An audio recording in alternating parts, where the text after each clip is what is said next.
Service accommodation is fast becoming one of the most popular property investment strategies of 2023. So far this year, we're averaging double the number of inquiries to Grand Union Finance for investors that need help with mortgages for service accommodation. So it's obviously a popular subject. So in this video, I'm going to talk you through everything you need to know about service accommodation mortgages. Before we get into it, if you could just take a quick moment to subscribe to the channel if you haven't already. There's nearly 200 videos available for you to catch up on. And if you're liking this video, please give it a little thumbs up by clicking the like button below. It's a small click for you, but it means a lot to me. So as I was saying, service accommodation is massively popular this year as a property investment strategy. But I've got to say, as a mortgage broker, the mortgage market just isn't quite keeping up with the demand. Not only are there just not enough products available at the moment, but even the criteria is a bit of a mishmash from one lender to another. If you look at a different strategy like HMO, for example, there is quite clear-cut criteria across the board. It's a much more developed product type than service accommodation, and so lenders are very much used to HMO mortgages, where they're not quite used to service accommodation just yet. As a result, as I said, the criteria across the board is a bit up and down. We've got some lenders that will do things one way, other lenders that will do things completely differently. In fact, lenders can't even decide what to call these products yet. We've got some lenders call them service accommodation, some holiday let, some short let, and believe it or not, there is actually a product out there called an Airbnb mortgage. So the first thing really to discuss is product selection. A lot of people that I speak to believe that you can just get a buy-to-let mortgage and just rent the property out as you want. Well, actually 99.9% of the time that's incorrect. We actually have to go for a specific product. There are a couple of lenders out there that will allow you to rent your property on a short-term basis, i.e. service accommodation with a standard buy-to-let, but they're really few and far between.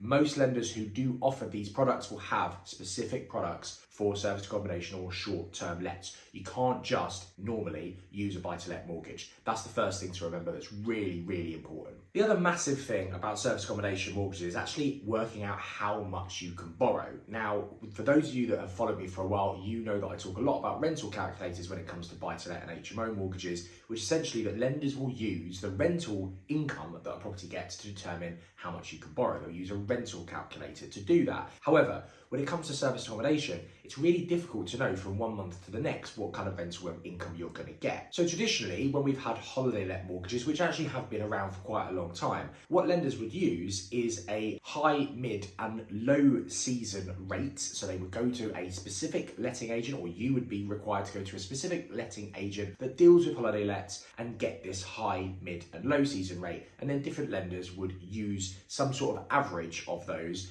to create an amount which they would put into a rental calculator. This is a pretty long method of working out how much you can borrow. So a lot of lenders are moving to a slightly different way of doing this. Most lenders now will actually work off what a standard AST income would be if the property was rented out on a normal single let basis. So essentially, if you were to rent this property to a family on a month-to-month basis, what would the predicted monthly rental income be? They will literally just use that as part of their rental calculator, and that will be how they'll work it out. Obviously, there are drawbacks to this, because if you are in an area where the yield isn't particularly good, but you are going to get a really great income from service accommodation, i.e. renting the property out on a night-by-night basis instead, this can limit how much you can borrow. It might be that you need to specifically go with a lender that still uses the more traditional method, because that's where you're going to be able to get the loan amount that you need. Another thing to consider is actually the property itself. A lot of lenders that are more mainstream that offer these types of products will be doing so on a unit-by-unit basis. And what I mean by that is you'll get one mortgage for one property, i.e.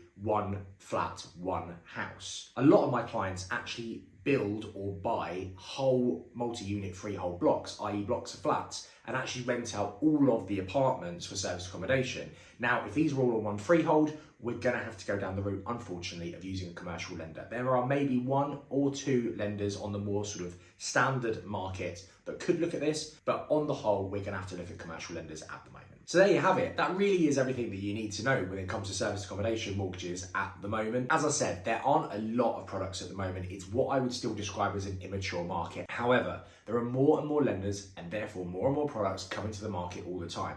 I could also potentially see a little bit of a shift where some lenders that just offer buy-to-let mortgages will start allowing you to rent your property on a service accommodation basis as it becomes more and more popular. That's just a prediction. Let's see how that goes. Hopefully you've enjoyed this video. Thank you so much for sticking around all the way to the end. If you have enjoyed it, please go and subscribe to my channel, where you will find another 200 odd videos for you to check out, covering all manner of topics from property finance like mortgages and bridging to property investment strategies. the mortgage market, the economy, etc, etc. I'm sure there'll be something in there that will tickle your fancy. Thanks again for sticking around, guys, and I'll catch you on the next video.